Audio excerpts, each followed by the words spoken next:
Hello everyone, this is Professor DePaulo. Welcome back to Psych 260 Abnormal Psych. And today I'm going to be talking about, or this week, we're going to be talking about Chapter 4, which is Clinical Assessment, Diagnosis, and Treatment. Assessment is the process of collecting information in order to reach a conclusion. And so in clinical assessment, we use a multimodal approach to define if someone is behaving abnormally and how we can tailor the treatment plan to the particular diagnosis that we give the client. And the focus is idiographic. It's on an individual person rather than nomothetic, which is about the general population. So we're tailoring our treatments to each individual person. And this allows us to evaluate treatment progress. So you can take a measure of how well the patient or client is doing, say 6 months down the road, a year down the road, and at baseline to see what kind of progress you're making within the therapeutic alliance. Clinical assessment depends on the clinician's theoretical orientation. For example, psychodynamic or psychoanalytic clinicians will often use projective measures more than, say, a cognitive behavioral clinician. In general, clinical assessment falls into three categories: clinical interviews, tests, and there's a whole variety of tests, and observations. To be useful, the assessment tools must be standardized and they have to have clear reliability and validity. Standardization is basically a way of setting up the assessment in which you can compare people on an equal playing field. So you know that if in a particular scale that you use, if they score a 20, that indicates major depression. That would be standardized. So you can compare people's scores on that, and you could say this person is more depressed than this other patient. Or this patient is making a lot of progress because their score has gone down from, like, say, 20 to 10. And the only way to develop standardization is to administer many, many assessments and then correlate those assessments, correlate them amongst the different modalities. So you have clinical interviews, you have tests, you have observations, and based on their relationship, you could determine what the picture of, say, an anxiety disorder or a depressive disorder looks like. And a particular score will then correlate to, say, having depression or having anxiety. So you must standardize the administration scoring and interpretation so that we know exactly what responses and what scores correspond to a particular diagnosis. Reliability refers to consistency of the measure of the assessment. A good assessment tool will always yield the same results in the same situations. So you want that assessment tool to tell you the same thing at different points in time or within different administrations of the measure. You have test, retest reliability. This is when you give the same test to, multiple times to the same person. And you expect similar scores when the test is administered close together in time. So if you administer a depression inventory and the person scores 50, for example, I mean, it all depends on what kind of inventory. The scoring is a little different. But let's say the person scores a score of 50 on the depression inventory. If you give the depression inventory to them again 2 days later, they should score somewhere along 50 again, because there's not noticeable change happening within those 2 days. You expect similar results for the same measure given to the same person. That's test, retest reliability. Inter-rater reliability is when you have two clinicians judge independently how to score a particular client or the diagnosis of a particular client. So if two clinicians interview your client, how often do they agree on the diagnosis? Are they close? There's some overlap between anxiety and depression, and within each of those categories, the disorders, the different types of anxieties, less so with the depression, but different types of anxieties. There is a correlation among those. For example, generalized anxiety and say a social phobia can often be sort of correlated highly or interchanged sometimes if you're not looking at the context in which the anxiety is occurring. You expect two different clinicians to agree most of the time. The goal we generally set is 80% of the time.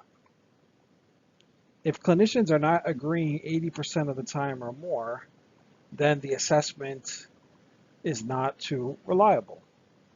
And you may need to make changes on that assessment, whether it be a self-report measure, like a survey measure, or whether it be an interview. There should be some kind of consensus most of the time between two different people, or more than two different people, clinicians that is. That is inter-rater reliability. If three different clinicians are interviewing the same person, they're coming up with three disparate diagnoses, well then the interview technique is not really working, right? You would want them to use a standardized interview technique like the SCID, that we'll talk about, the standard clinical interview for the DSM. That should agree most of the time. Obviously, if you're using open-ended questions and you're asking different things, you're going to get possibly different diagnoses. So those aren't standardized assessments. But if you're using a standardized measure, you should have agreement 80% or more of the time among different clinicians.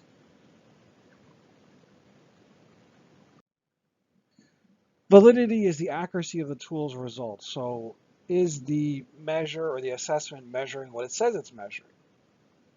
And there's three types of validity. Face validity, which means that the scale looks like it measures what it should be measuring.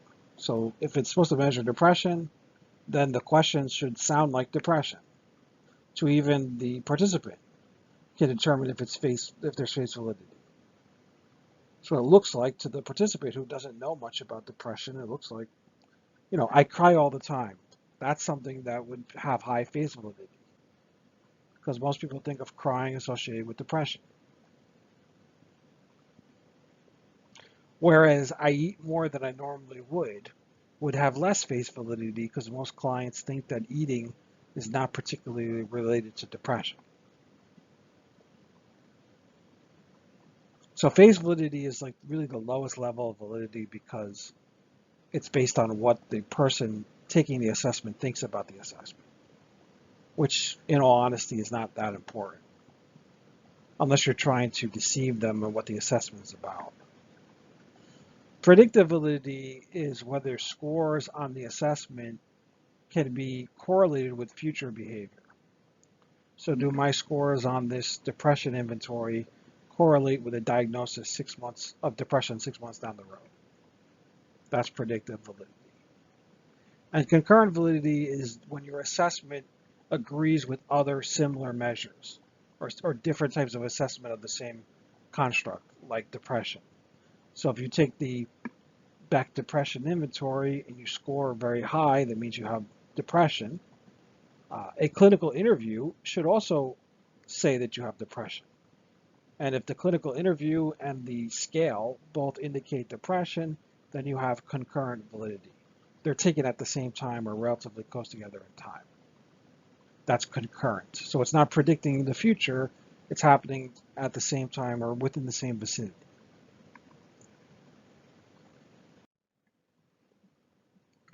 As far as clinical interviews, you have two choices, structured and unstructured. In unstructured, the clinician asks open-ended questions, and they ask whatever follow-up they want to ask. In structured, there's a guide, there's a book basically, and you have to go in order. And you don't get to ask any questions that you want to ask. It all has to go by the book, the guide. And that's mainly the structured clinical interview for the DSM-5, the SCID 5. That's very effective for people that are interested in, obviously, reliability of assessment, maybe possibly validity of the assessment, and mainly people that are just starting out doing clinical work. who don't feel comfortable asking their own questions and coming up with a diagnosis. Whereas the unstructured interview is for people that are very familiar with what an illness looks like, and they know how to drill down to get to the details they find very relevant. An unstructured interview would be also really good for a psychoanalyst because they're exploring past relationships early in life. Trauma happened early in life. Problems with parental relationships. And this is the sort of thing that you have to follow up on. You have to keep drilling down and asking questions about. This is not something that will happen with a guide. Whereas the structured clinical interview might be more relevant for a strict cognitive behavioral therapist because they're looking at basically behaviors and thoughts in the structured interview. Those are what the question's about. The questions are not about unconscious forces in the structured clinical interview. So you can see that the modality of a clinician can alter what they want to look for and what kind of interview they're using. And also the experience. The more experienced clinicians know how to spot, common disorders, so therefore they can ask whatever questions. You feel comfortable asking these questions because you've been there before. You've seen depression hundreds of times at least, if not more. You've seen all these different diagnoses. You know what they look like in an interview. You know the behavior. You know the nonverbal behavior. And you can identify them and you can drill down when you need to drill down. That means you can follow up with whatever you want to follow up with. Whereas if you're just starting out, you're kind of learning. And it might be easier just to stay with the structured clinical interview. And you can also have a mental status exam, which looks at basically brain damage in the case of stroke or traumatic brain injury. You could also look at cognitive abilities in schizophrenics or people that have severe disturbances and maybe severe ADHD as well. Projective tests are when someone is presented with a vague or ambiguous stimulus and then asked to sort of project their own interpretation and feelings onto the image. And this is used a lot by psychodynamic or psychoanalytic clinicians, but it can also be used by all other modalities as well, generally as supplemental information. And the most popular of these projective tests are the Rorschach, the TAT, the Automatic Apperception Test, the Sentence Completion Test, and the Draw a Person Test. Here's the Rorschach ink block test. As you can see, there's an ambiguous stimuli, and there's no right or wrong answer. Your responses on a set of, say, 10 cards or 10 stimuli can help guide the clinician to make a diagnosis. It can also reveal some interesting information about the patient or the client to see, maybe gives the clinician a sort of glimpse about things that the client doesn't want to necessarily talk about. For example, if you see death or something dark or blood in every image, not in one picture, but in a series of 10 pictures, then that could be indicative of trauma, it can be indicative of depression, and that's something that you may need to focus on. I would not make a diagnosis based off the Rorschach by itself because it's very hard to score. The scoring is debatable, whether it's valid and reliable. That's really questionable. It's more of a supplemental information. The sentence completion test does the same thing, but in a different format. Now you have to fill in the blank. And how you answer these questions, these very open-ended questions, can give a glimpse of some of the issues that you may be dealing with. For example, if you say, I wish I was dead, or I wish my life was better, I wish my life didn't, wasn't terrible or torturous all the time. Those are some responses that could be indicative of depression. Or if you say, my father neglects me, or my father was never there for me, or my father was always angry with me. That could indicate a problematic parental relationship that should be followed up on. So once again, it's providing you supplemental information. You're not making a diagnosis off of it, but it's giving you a place to go as the clinician. It's giving you a glimpse of what's going on in your client's life or how they're thinking about their life. They may not be willing to talk to you about this openly, but you're getting it it's kind of seeping out through the sentence completion test or through any kind of projective measurement. It's kind of leaking out. And that's what the psychoanalysts really believe. They believe that your response on a projective test is your unconscious leaking into consciousness. That's why they really emphasize the projective measures in psychoanalysis and psychodynamic therapy, because it's seen as a sort of part of your unconscious is becoming conscious. It's coming out. And it's good to overcome treatment resistance. Helps with that a lot.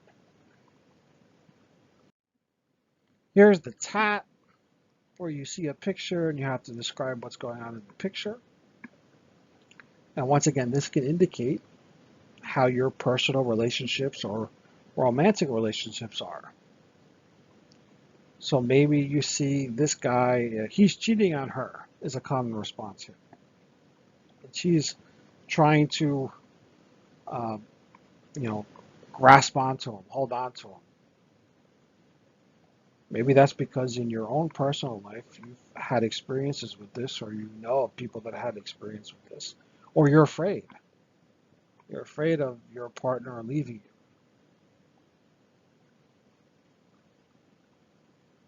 Or maybe he's sick and she's trying to help him and he's not listening.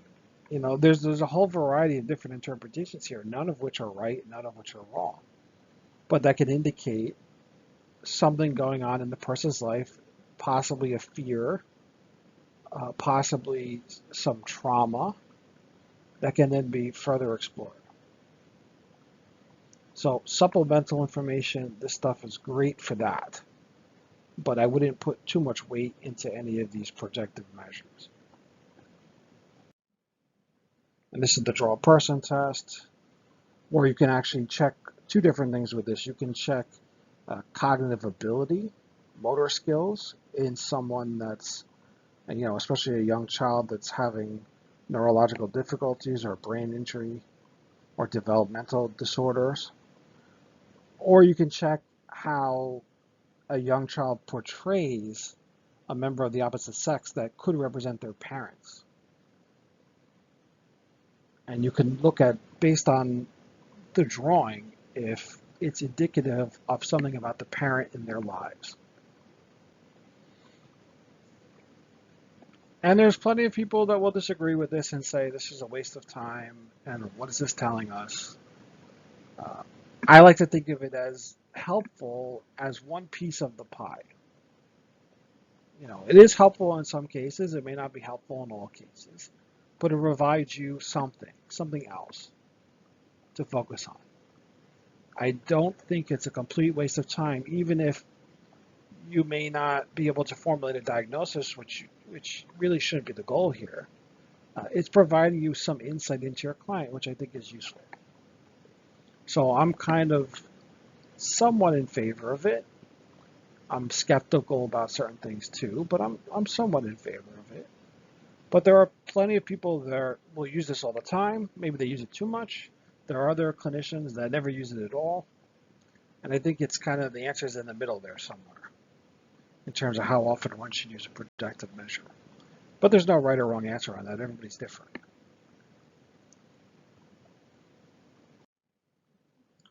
So projective tests, they provide supplementary information, as I've been mentioning constantly. However, they do not show much reliability or validity, and they can even be biased against minority ethnic groups. So you have to be really careful about reading too much into it. I think it's something that you can use as one piece of the puzzle, one piece of the diagnostic process, but you can't put too much into a response, and especially the scoring systems. I'm not a big fan of the scoring systems, like the Exner scoring system for the Rorschach. I just don't understand how you could score it and make any meaning of the score. So I kind of look at it as just a conversation starter and something that can sort of guide where you're going as a therapist. So now we move on to personality inventories. And the most famous of the personality inventories is the Minnesota Multiphasic Personality Inventory, or the MMPI-2, which is the revised MMPI. And this tells us a lot about a client's personality, a variety of different aspects, in terms of their introversion, in terms of their openness to different things, in terms of their psychopathy, which is generally a negative trait, right? I mean, their tendency to focus on breaking rules and even harming people. And the interesting thing about the MMPI is there's also a lie scale that can try to measure if someone is lying. And that's to control for the social desirability that you get with self-report. People want to present themselves in a more positive light. And with that lie scale, you can try to identify that. It's not perfect, but it's something. And it's a very long test, but it can be useful as part of the overview, of the assessment process with your client.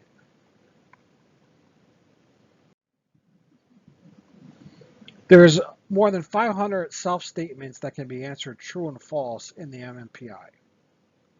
And this can involve mood, morale, attitudes towards religion, sex, social activities, psychological symptoms, and as I mentioned, it checks for your lying or careless responses. So if you're circling like C or the middle option for every particular item, it can help identify that. So it's kind of useful. It's not perfect, and you wouldn't want to make a diagnosis just with the MMPI, but it's part of the puzzle, just like projective measures are. They're all part of the puzzle. Here are a variety of the MMPI scales. You have a depression scale, you have a hypochondriasis scale where you're focused on bodily symptoms. You have a hysteria scale, a paranoid scale, a psychopathy scale, a psychasthenia scale, where you have more of these compulsions and obsessions, schizophrenia scale, hypomania scale. So you have all these scales, and you get a profile basically at the end. Personality inventories are easy to administer because it's a self-report scale. It takes a while to take, but it's not difficult to collect the data. You can even take it online. So it's much easier than the projective measure where you have to be there with the client the whole time and pay attention to the responses. It is a standardized measure, so it's been conducted across a variety of people that have been diagnosed with a gamut of psychological disorders. And there's actually scores that predict. So if you score a certain amount on one of these scales, it can be associated with a particular diagnosis.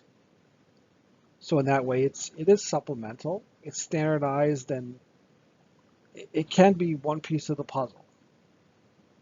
It appears to have greater validity of the projective test because we can actually measure things. With the projective test, how do we even score it? We don't know how to score it. We don't know what it predicts. It's just kind of interesting. And it can be used to help in the therapeutic session.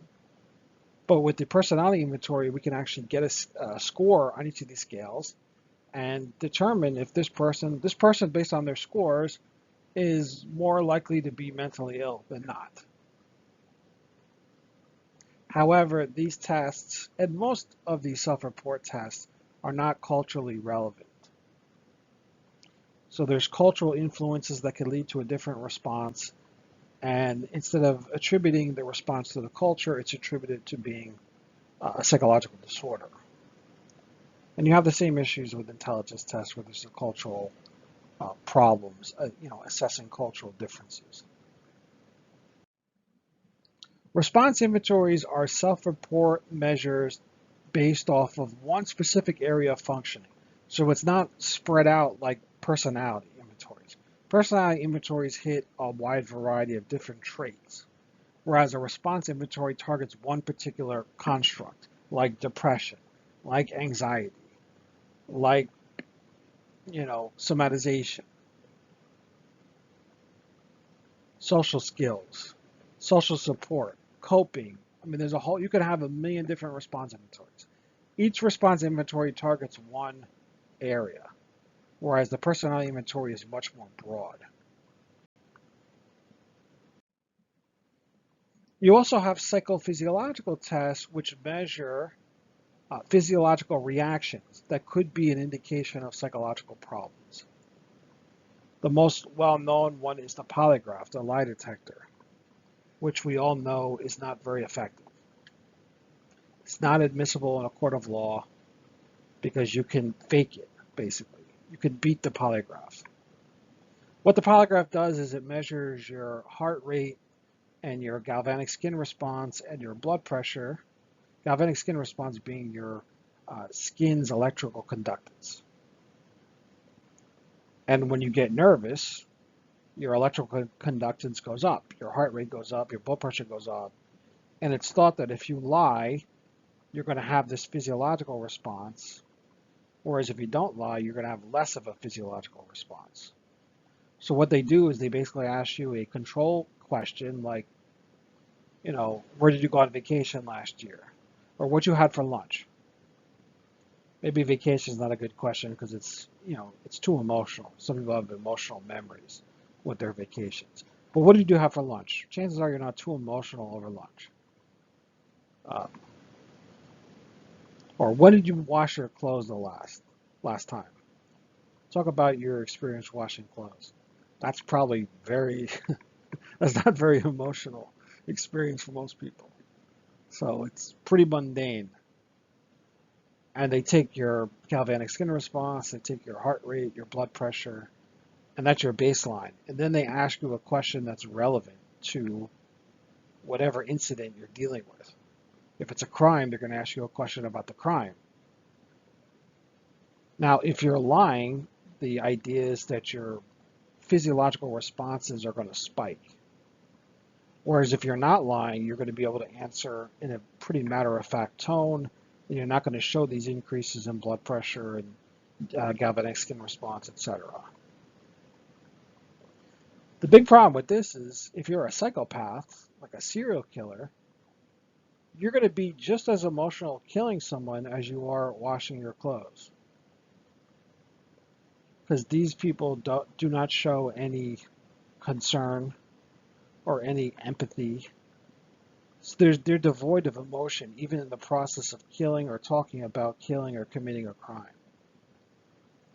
So the polygraph, the lie detector test, will fail in that situation because they're not showing any emotions. Their emotions are the same no matter what they talk about. What they had for lunch is the same as how many people they killed last week. So criminals, especially psychopathic individuals, can easily pass the lie detector. Now they are coming up with new versions of lie detectors that are based on the Fmri, like a brain scan. We don't know how effective that is, but it's coming out there. It's not too far in the future. There's some preliminary work already been done on that. Is that going to be better than a polygraph? I don't know. Maybe. Hopefully. The polygraph is a waste. So everyone knows about it, but it's a big waste. You can't even use it in court because it's that bad. But if we're measuring physiological responses, whether it be blood pressure, heart rate, body temperature, galvanic skin response, muscle contractions, these are all known as psychophysiological tests or psychophysiological measures. And I use this a lot in my research where I measure heart rate, blood pressure, and I've even tried measuring EEG at some point, which goes outside of this scope. But it's still a physiological measure to a degree. It's technically more of a neurological measure. But heart rate, blood pressure are very common, and GSR, galvanic skin response, is also something that's used quite often. If you have high levels of these things, you're showing anxiety, right? You're showing aggression most of the time. So it can be indicative of that. Neurological and neurophysiological tests are the brain scans per se. These are the electroencephalograph, which is the EEG, it measures brain activity, the PET scans, the positron emission tomography, which measures metabolic activity in the brain, CAT scans, computerized axial tomography. These are just like x-rays taken, a series of x-rays taken at different angles and then combined into a three-dimensional image. It's just a bunch of x-rays basically that get combined. The MRI, magnetic resonance imaging, which is to give you an idea of the structural shape of, say, the brain or other parts of your body that you need to see a three-dimensional structure of. It works very well with soft tissue. So brain is best imaged with MRI. You wouldn't want to take an X-ray of your brain because you would just see your skull. You wouldn't see brain. CAT scan of your brain's not going to show much other than maybe the sinuses, because those are the empty spaces, so you can see the empty spaces, but that's about it. You're not going to be able to tell activity of the brain using just a basic X-ray or CAT scan. And a traditional MRI will show you the shape of the brain. It could show you problems, structural problems in the brain or other parts of your body that have soft tissue, like your spine, your shoulder, things like that, your knee. But it doesn't tell you the activity level. To find activity level in the brain, you have to pick between the EEG, which just gives you a bunch of waveforms. So it tells you basically the voltage in different areas of the brain over time. That's very useful for like sleep or if you're having a seizure. The PET scan tells you metabolic activity. It's really primarily used for cancer, to detect cancer, because cancerous tumors are very metabolically active and they show up brighter on the PET scan. And the Fmri, which is kind of like a PET scan, but you get more structural integrity of the brain. So you can see the brain, the structure of the brain like you do in a traditional MRI, but in the Fmri, the functional magnetic resonance image, you see the activity of the brain as well. So you see structure and activity. And it's much more structured than the PET scan. Now, the Fmri scan is primarily used for psychological and neuroscience research. It's not used as a diagnostic test in medicine, really. PET scan would be the closest thing they can use for that. But the Fmri will tell you, okay, which part of the brain is active when you are lying, or when you were watching this image, or you were doing some kind of mathematical problem in your head. And it's pretty precise. Now, a lot of the brain is active, so it's not as cool as it sounds, because when you're doing any activity, most of your brain is active. What you can do is threshold it to see which part of your brain is more active. But the idea of more active is very small. So when you're comparing active to more active, it's not much of a difference. So the question is, what does that represent clinically? I don't know. I mean, the whole brain is active, but if this part of the brain is a tiny bit more active, does that mean anything? That's the hope of the person doing fMRI. And I've done it personally, and I can tell you based on my personal experience, the whole brain is active. When I've done it, I was like, oh, I've read these papers and they only show this little bit of activity in this particular brain region. It's not like that. The whole brain is active, and there might be slightly, a tiny, tiny bit of more activation that gets shown in the fMRI that you can then threshold. And you can remove the lower levels of activation, and you'll just see the slightly higher level. But what does that really mean? I'm not sure. But it's cool. I mean, it's pretty cool. We just don't know exactly what it means. It's measuring the blood oxygen levels, basically. What's called the BOLD signal, the blood oxygen level dependent signal. And it measures the brain in terms of how much oxygen part of the brain consumes at a given time. So that's why the Fmri is a little bit different than the PET scan, because the Fmri looks at oxygen consumption, the PET scan looks at glucose consumption. They're both indicative of activity in a little bit different ways, though. You also have neurological or neuropsychological tests, like the Bender Visual Motor Gestalt test.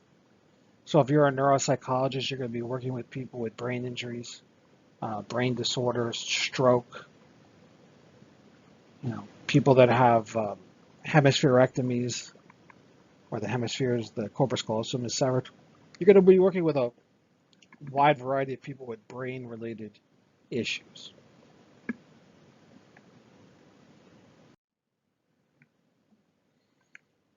Here's an example of a neuropsychological test called the copy a picture test, where you're asked to copy the picture on the left, and this is given to people that have stroke or TBI, traumatic brain injury. It could be a car accident, some other problem with the brain.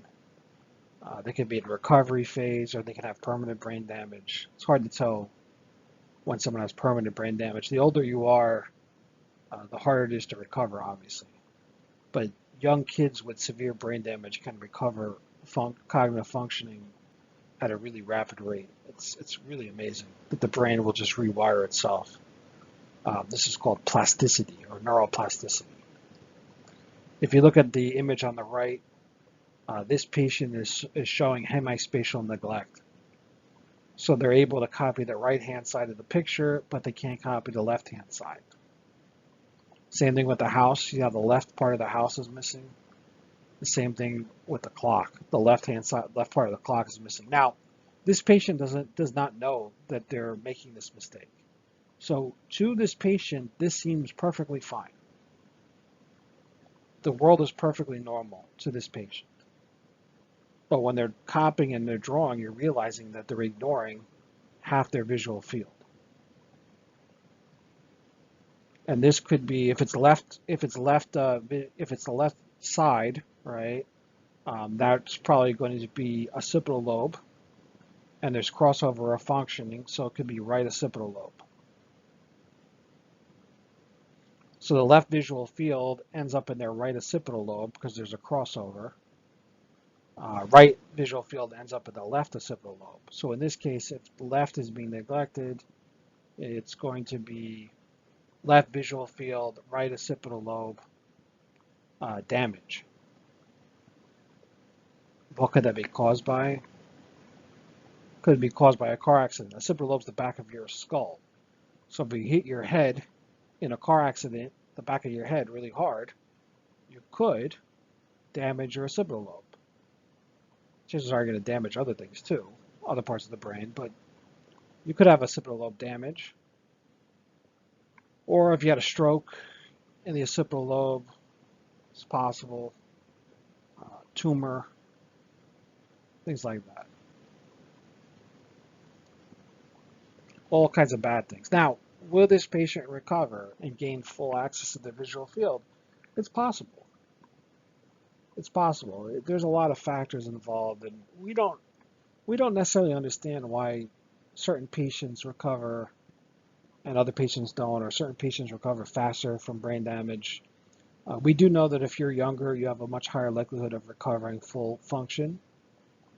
But where that's cut off is still, there's a lot of individual differences there. But the younger you are, the better chance you have of maintaining or regaining full function. This is an example of the Bender Visual Motor Gestalt test. They have to match the item. The item on the left, they have to match with one of the items on the right, so they have 4 choices. And this just measures pattern recognition. You will see mistakes here, though, with brain injury. And we're talking about, in these neuropsychological tests, we're talking mainly about brain injury. We're not talking about psychological disorders here. We're talking about brain injury. And part of the neuropsychologist's job is to deal with patients in rehabilitation. Similar to a physical therapist, similar to an occupational therapist, similar to a speech therapist, you're dealing with someone that's undergone some kind of trauma, and you're assessing them, and you're putting it towards a treatment plan where you're going to see if they're getting better by repeatedly assessing.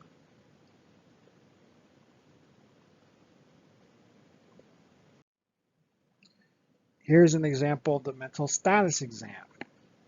So once again, people with brain damage or that have some kind of traumatic brain injury or brain infection like meningitis, infection of the meninges.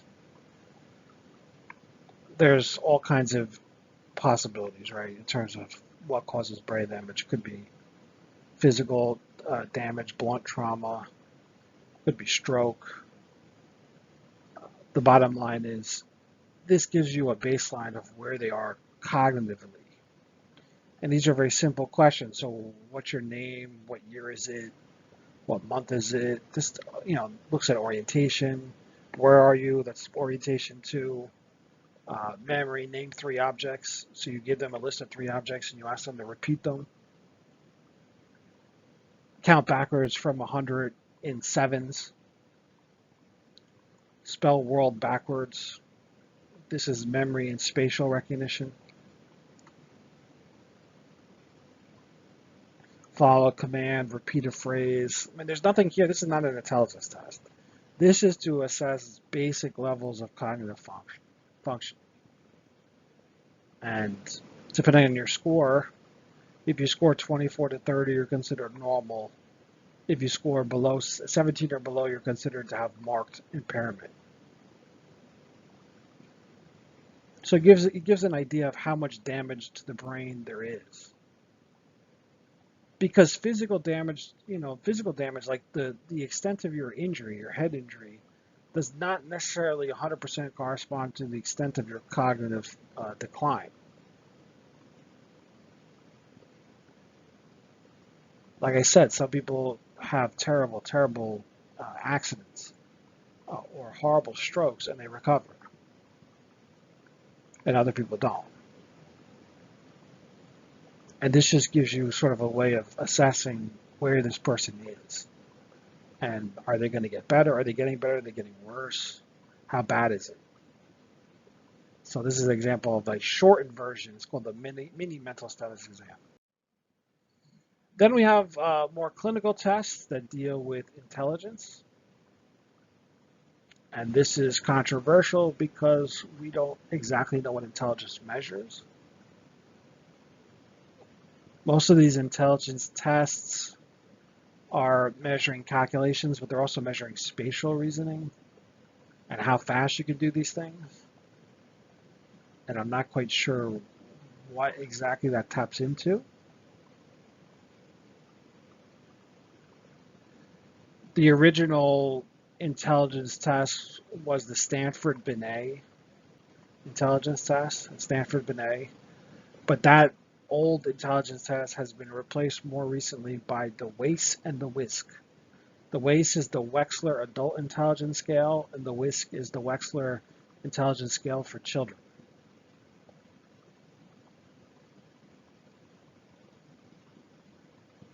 They both give you an IQ score. The average IQ score is 100, and the standard deviation, which is the average variability, is 15.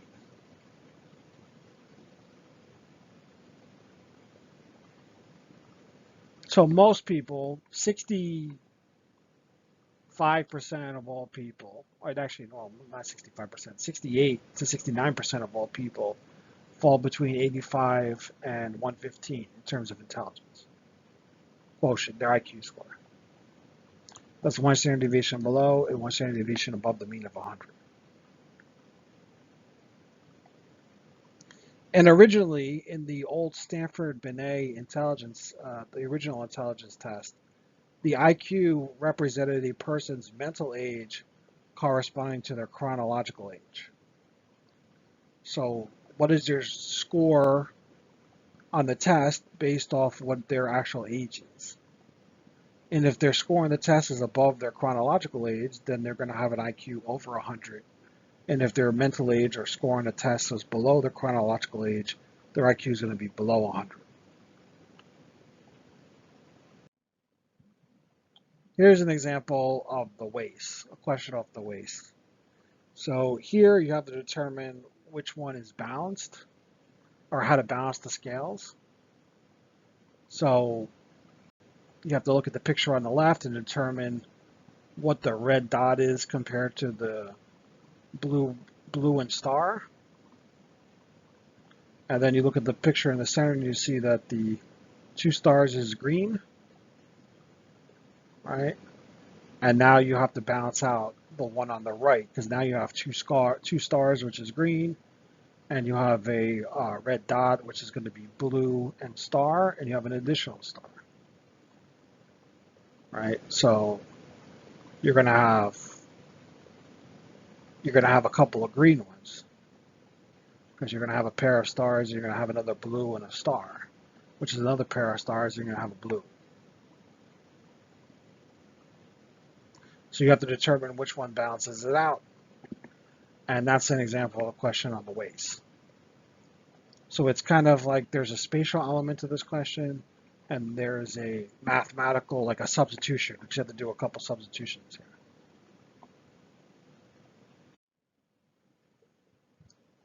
Intelligence tests, as I said before, they can be highly biased. There's some evidence that they're not culturally sensitive or culturally relevant. So if you grew up in a traditional non-Western culture, you'd be at a disadvantage on, say, an intelligence test. They are highly standardized and they have high reliability and validity. But what exactly that validity really means, I mean, it's measuring intelligence, but what exactly is that? Is it your ability to manipulate objects, your ability to rotate objects? What does that really mean?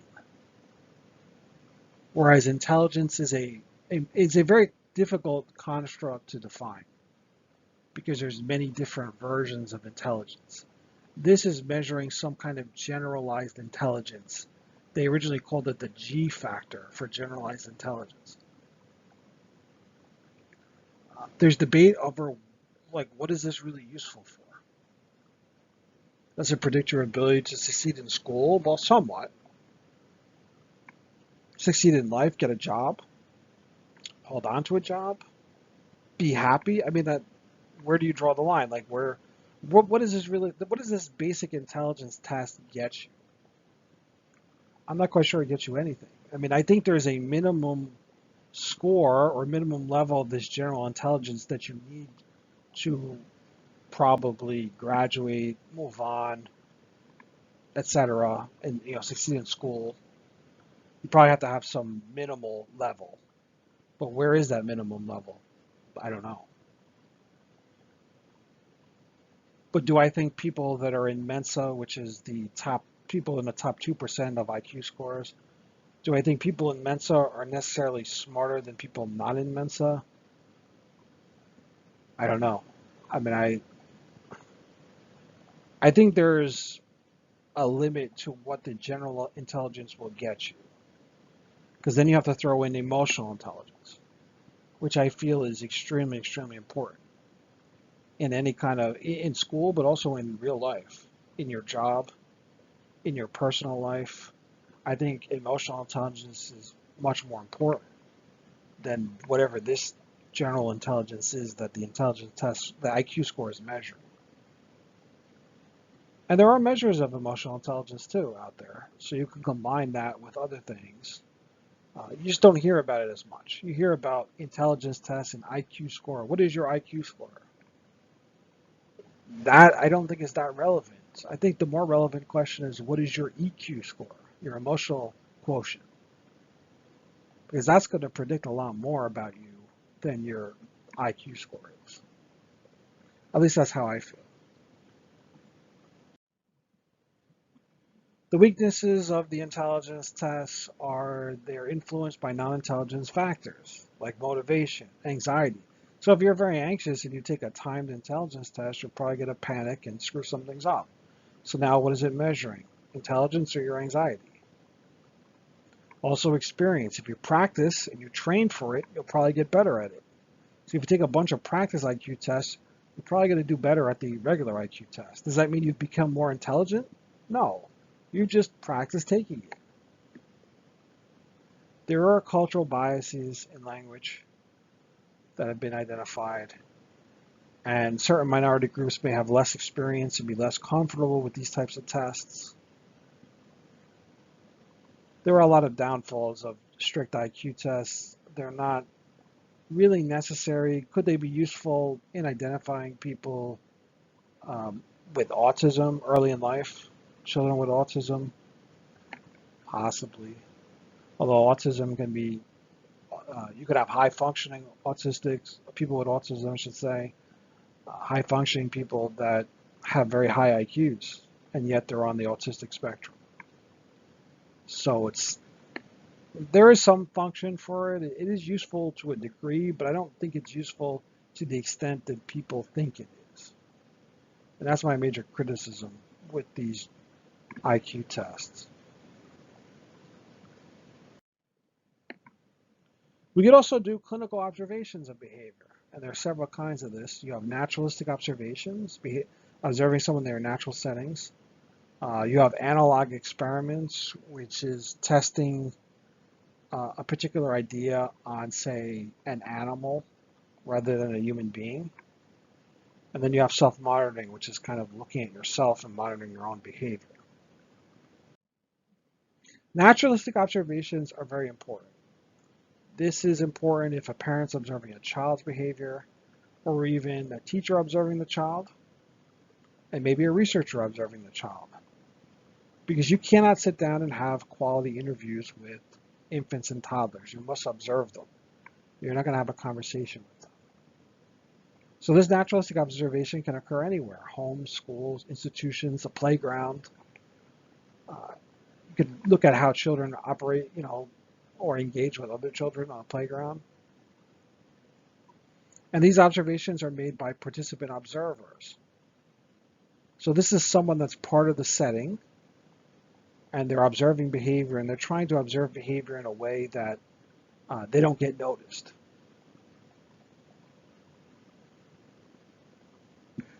If naturalistic observation is impractical, and really the one-time naturalistic observation would be impractical, is if you cannot hide yourself from observing the participant. Because if the participant knows you're observing them, they're going to react differently. That's called reactivity. So you really want to be incognito, or you want to be hidden. You do not want to be detected observing someone. Even an infant or a toddler, if they know you're there and you're watching them, they may behave differently. They may not know what you're doing, but they may notice you. They may turn their head to you. They may stop and look at you. And that is not behavior in their natural setting. So you want to do the best you can to not be noticed. And if you can't pull this off, then maybe you have to use a different modality.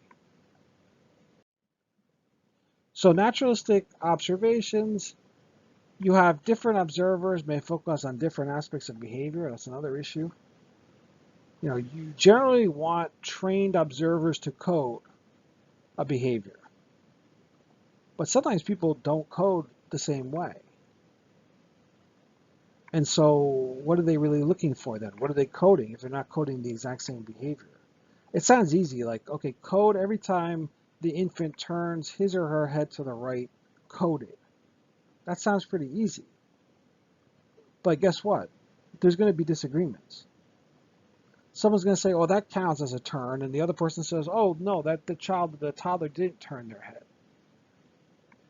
So you're never going to get 100% concordance or agreement. Once again, we want this inter-rater reliability to be over 80%. It's difficult though. It's not. It sounds easy. It's not. If you've ever done this, it's difficult. It's not easy. Just to train people to code appropriately and to code in the same way is difficult. And as an experimenter, you do not want to code. You want to train research assistants to do the coding because you don't want to be biased in any way. Because you know what your hypothesis is. Your hypotheses are, if you have multiple hypotheses. You do not want to be biased in looking to confirm those hypotheses while you're coding. So you want to pass this coding on to a trained research assistant.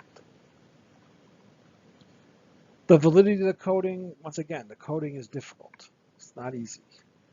You can have observer drift, observer bias, which means, guess what? The person coding for you stops paying attention. Maybe their phone rings. Maybe they get a text message. And they look at their phone, and guess what? When they're looking at their phone, they're not coding.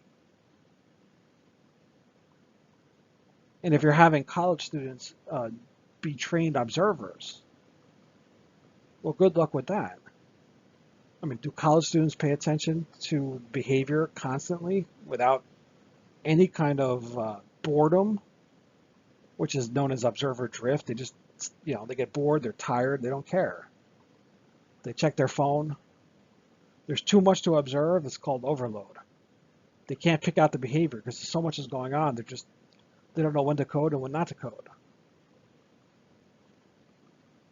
So if you're looking for one particular behavior to be consistently coded, there's going to be errors. Hopefully these errors are above the 80% agreement. So hopefully you don't have too many errors, but there's going to be some errors. Of course, reactivity is a big problem. If they know you're coding them, they're going to act differently. And observations lack cross-situational validity, which means that if you're encoding behavior in a laboratory, how do you know that behavior is going to extend to real life? And that happens with analog studies. Because analog studies, a lot of times they're with animals, but they could also be with people in a lab.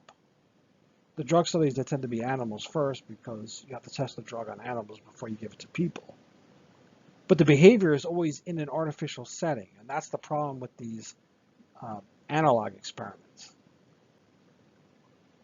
And even if you try to make it a natural setting, there's still problems with observation. So if you want to make it a natural setting in the lab, okay, that's useful, but is that going to be exactly the same as what's going to happen in the real world?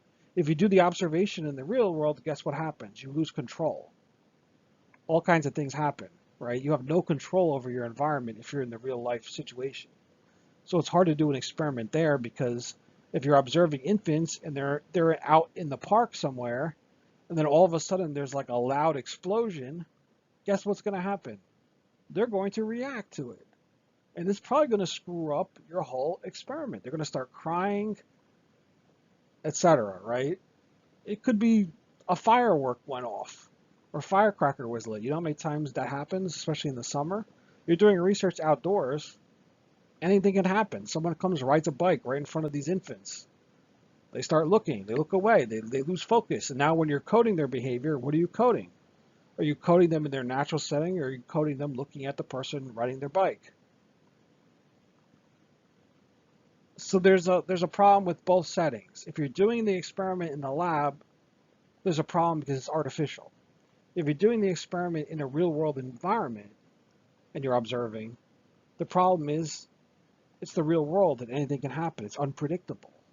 So there's always this control versus, does it sound what's called ecologically valid? Does it sound like it fits to the real world? So there's a real world versus control issue, and there's no good answer for this. You have to pick one or the other. Now, you can start in the lab and get results in the lab and then take it to the real world and see if it happens in real life. Continue the observations, and hopefully you get the same results, but there's no control in the real life setting. So you have to expect the unexpected. And it makes research difficult, especially this kind of research, where you're observing, in most cases you're observing infants and toddlers, because that's really the only way to study them. You don't need to observe adults, really. I mean, you can, but you can also interview them. You can also give them a survey. You can't do the same thing with infants and toddlers. You have to really observe them. And then we have self-monitoring. This is another problem. So let's say that you're trying to cut down the amount of times you smoke in a day. Well, you can self-monitor. Well, good luck with that, right? Are you going to be honest? Are you going to keep an accurate tabulation of when you start smoking and why you smoked, the emotion you felt when you smoked? Probably not. So self-monitoring can be helpful, but you have to be very disciplined and you have to be always paying attention. And as you go through your regular life, it's very difficult to do this. You know, you're at work, you're smoking, you take smoke breaks. While you're taking your smoke break, are you really counting, exactly how many cigarettes you're smoking, what you're feeling, what time it is? Are you really doing this? Can you really do this? Maybe, if you're very disciplined. Or even worse, let's say you're monitoring your eating. When do you eat? Do you eat when you're emotional? Do you eat when you're upset? Do you eat when you're happy? Is there a time of day that you eat more? You're trying to monitor this, and all of a sudden you're trying to do it, and then you lose track. Because it's hard to keep monitoring yourself consistently over time. You can do it for short periods of time, but then you get busy doing something else and you forget about it. So self-monitoring can be useful to a degree, but it's also plagued by this lack of attention. It's best when you're monitoring infrequent behaviors. It's harder when you're doing it with more frequent behaviors because you're not being accurate. And you could also change your behavior when you're monitoring. So in the back of your mind, if you know you're monitoring your behavior, you may not smoke or you may not eat because you know you're looking for it. And so that's kind of a form of reactivity right there. You're acting differently because you know you're observing yourself. So I am pretty much against this. I mean, it's good for if you wanted to do something basic like increase your exercise levels, you can monitor that, decrease your caloric intake. Well, you don't have to be exact. You don't have to have exact measurements. But if you're doing a research paper and you're just doing it based on self-monitoring, it's going to be a problem. Because there's no way to know if it's accurate or not. And you may be trying your best, but you're still going to screw up.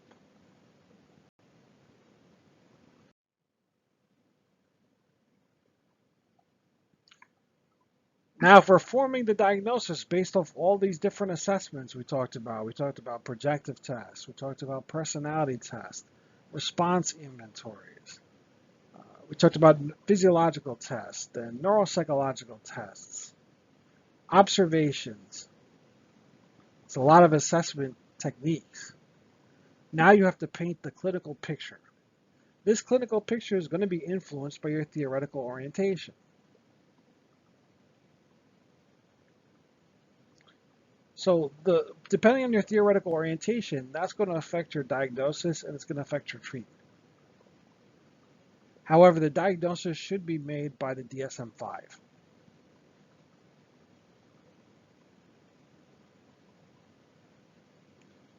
But just for instance, in terms of your theoretical orientation affecting your decisions, if you're trying to come up with the etiology or the cause of a disorder, it's going to differ depending on your perspective.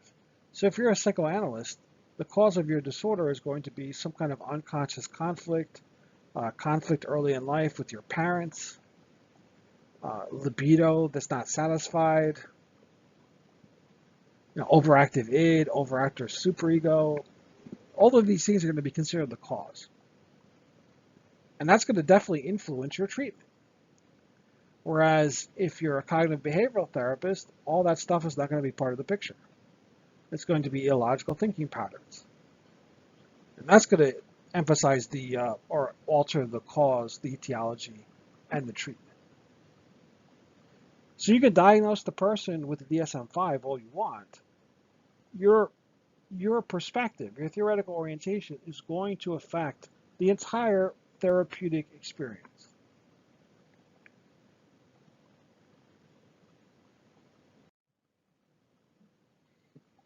Now, as I've mentioned in class, we use a classification system called the DSM-5. The DSM stands for the Diagnostic and Statistical Manual of Mental Disorders. It's the 5th edition.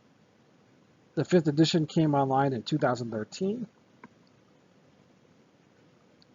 The 5th edition of the DSM provides different psychological disorders grouped together by an overarching theme. So you have your depressive disorders, and you have your anxiety-related disorders, and you have impulse control disorders, etc. And there's a bunch of rules, a bunch of criteria for each of these disorders. You have to meet a certain number of these criteria to be diagnosed. The DSM-5 lists approximately 500 disorders, and it gives all the criteria, the clinical features that are present, and some features that are often not present. And then it depends on the clinician's interpretation to decide what diagnosis to provide their client or their patient. And as I mentioned previously, there is room for disagreement sometimes. Internationally, the clinicians internationally will use the ICD-10, International Classification of Disorders. Here's an example of the prevalence of DSM-5 diagnoses. Lifetime, 53% of people will not have any disorders diagnosed in their life. That seems very large to me. Now that means that, they may have a disorder, but they're not being diagnosed because they're probably not going for help. So if you have a problem that you choose to ignore or treat it in a different way without seeking, help from a clinician or a psychiatrist, you could be in this big group of 53.6 people that have no diagnosed disorders. Doesn't mean that 53.6 people are perfectly healthy. It just means they haven't been diagnosed. 18.7% of the population is diagnosed with one disorder, 10.4 two disorders, and 17.3 three or more disorders. So as you see, if you get diagnosed with one disorder, you're probably going to be diagnosed with either 2 or 3 disorders. And this is called comorbidity or comorbid disorders. That means you have them at the same time. And the most common pair of comorbid disorders are anxiety and depression. You also have substance use and abuse that also is comorbid with many different psychological disorders as well.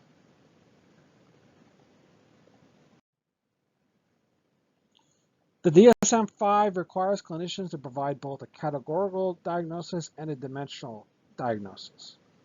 So the categorical one is what disorder do you have? And the dimensional one is how severe is it? So you can have generalized anxiety disorder mild, or you can have generalized anxiety disorder severe. So you meet the criteria, and then you have to also determine how severe is the disorder. And that gives you more room for to guide you, basically, rather than say it's better than just having you have a disorder or you don't have a disorder. It's yes or no. Now it's yes, no, and then if yes, how severe is it? It gives you a better picture of the client to have that dimensional information.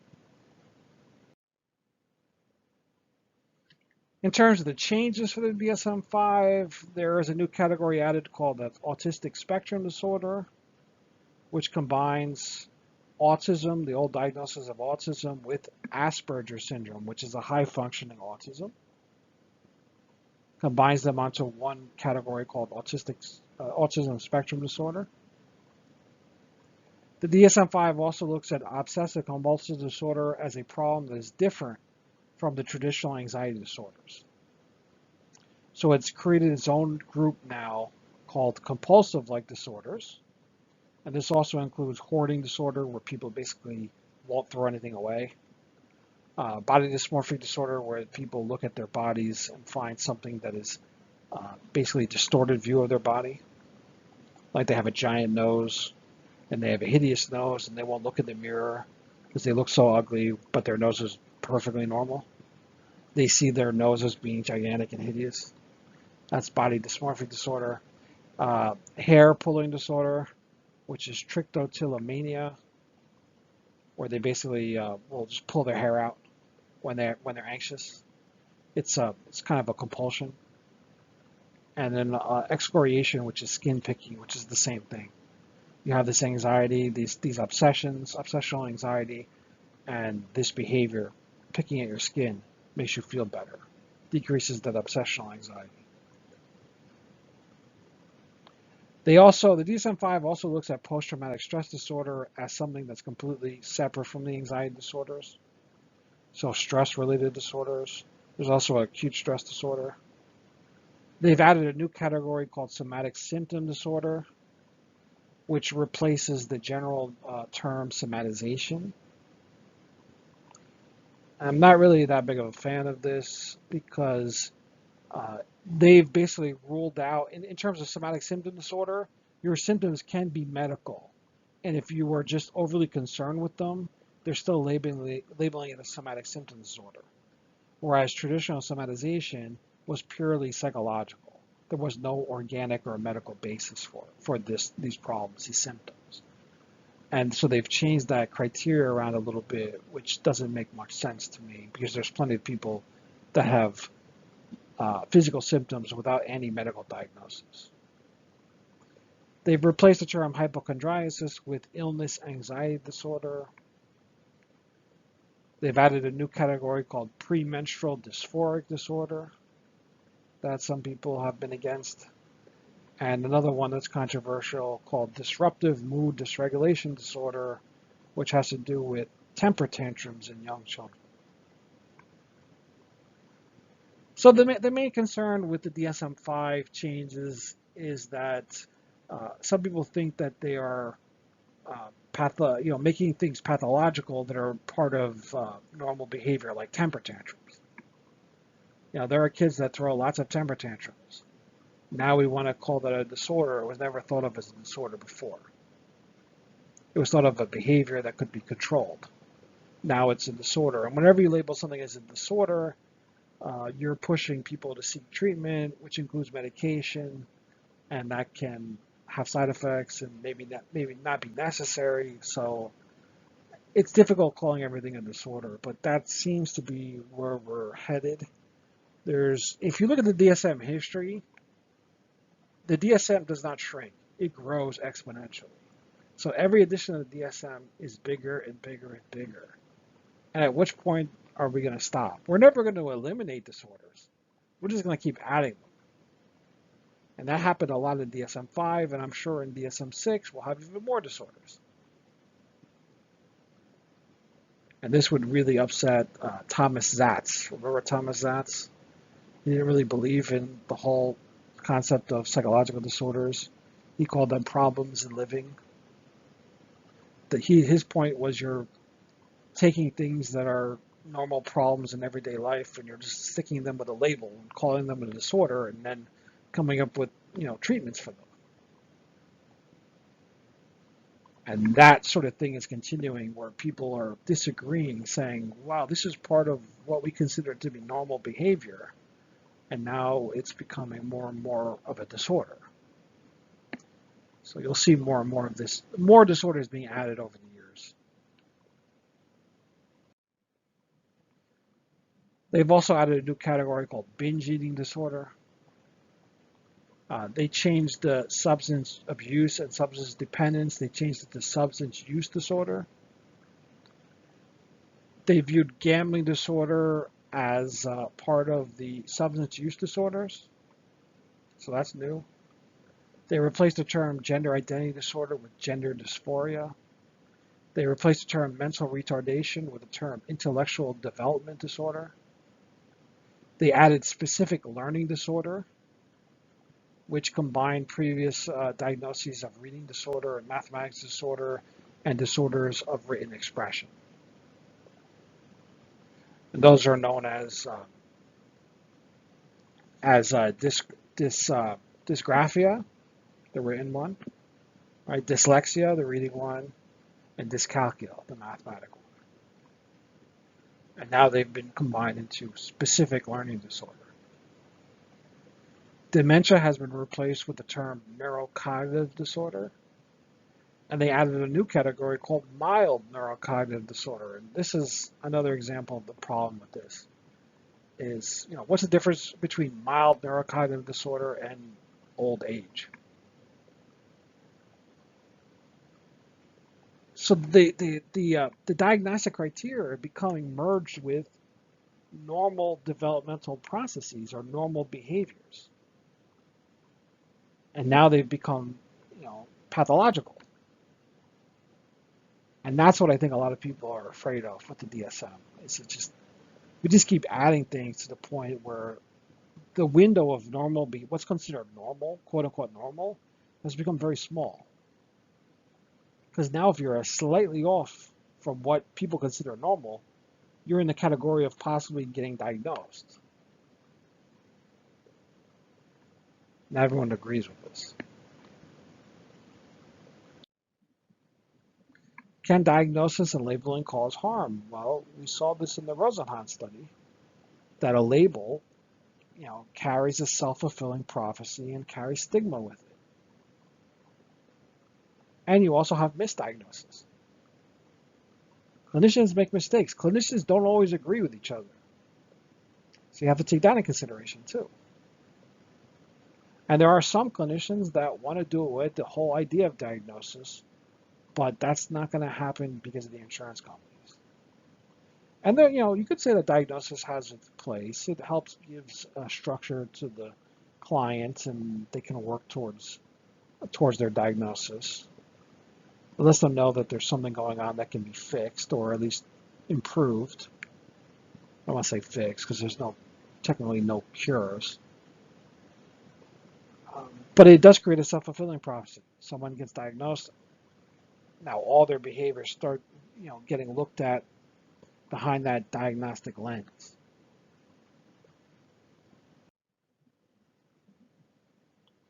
Treatment.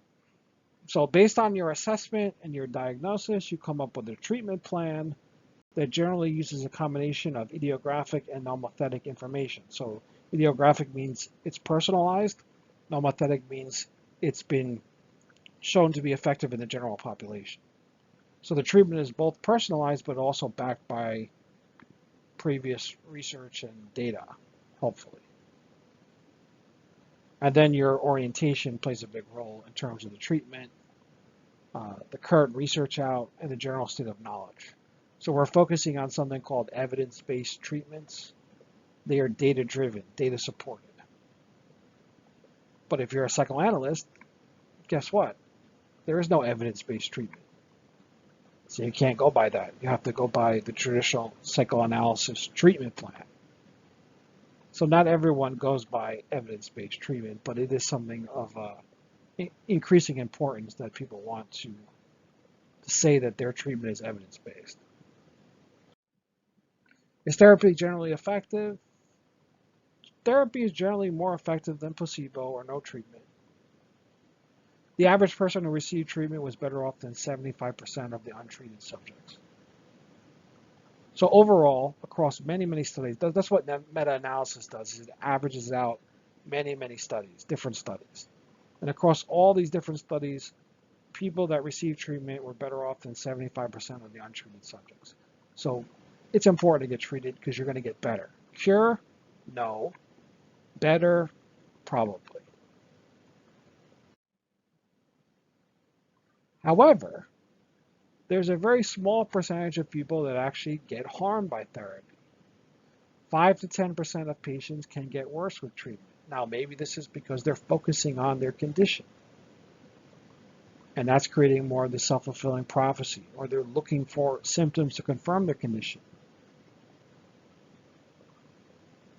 Or they think that if they got a diagnosis, something's wrong with them, and this creates all kinds of other issues.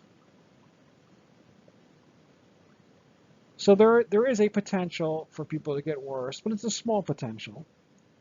And, it doesn't really happen too much. I mean, most people getting treated will end up either not getting better or getting better. Generally, they don't get worse. However, it could happen if you're taking a medication for a certain disorder that you were diagnosed with, and this medication has bad side effects on you, and now you have some other issues. For example, you're depressed. You get diagnosed with depression, you get prescribed an antidepressant. You take that antidepressant, you start having panic attacks. Now what? You might be worse now than you were at the beginning. Now it's up to your psychiatrist or your psychiatric nurse practitioner to alter your dosage. Change your medication around, or maybe take you off the medication. And although many people are able to get put on medications that they can tolerate, there's a small percentage of people that don't get put on better medications, end up suffering to a degree, and then they try to stop the medication, they have withdrawal effects. You can see that there is a potential in certain cases for people to get worse temporarily. Now, once they stop the medication, it gets out of their system, they're not going to have the side effects anymore, but it might take a couple of weeks for that to happen. So could you get worse theoretically from treatment? Yes. Is it permanently worse? Probably not, but at least temporarily worse. And you think you're paying for this service, that you should get better, and why would I get worse? But it's possible. But this is a very small percentage of people compared to a very large group of people that are getting better. So the odds of getting better compared to getting worse are overwhelmingly in favor of getting better. And that's why I strongly recommend treatment. And I'm very focused in terms of, or pretty big advocate in terms of getting multiple modes of treatment. So if you have a moderate to severe version of a psychological disorder, you should receive both psychotherapy and medication. So if you have moderate to severe anxiety and depression, the therapy might help you, but maybe it's so severe that the therapy by itself is not going to really fix the problem. So if you take the medication with the therapy, you're going to have a better outcome. And then you can always taper off the medication later on when you feel like you're getting more out of the therapy. So I think it's even more important to be aware of potential problems that you have in your life, psychological problems, seek out help, and be open-minded to both therapeutic and psychotropic modalities, than to be afraid of, well, I could be the 1 in 20 or 1 in 30 people that might get temporarily worse with treatment. Which is something that's a concern for people, because they're like, oh my God, I want to get worse. I don't want to do this. I could get worse. Yes, you could get worse. There's a possibility, but the vast odds are in favor of you getting better. And getting better may change your life in ways you can't even imagine right now. And so there's no reason to be afraid. There's no reason to ignore or self-medicate. Because I can guarantee you one thing, self-medication is not going to be effective. And you can end up much worse with self-medication. So turning to alcohol, turning to drugs is not the answer. That's where people make the mistake. So that's it for Chapter 4. Hope you enjoyed, and I'll see you next time for anxiety disorder.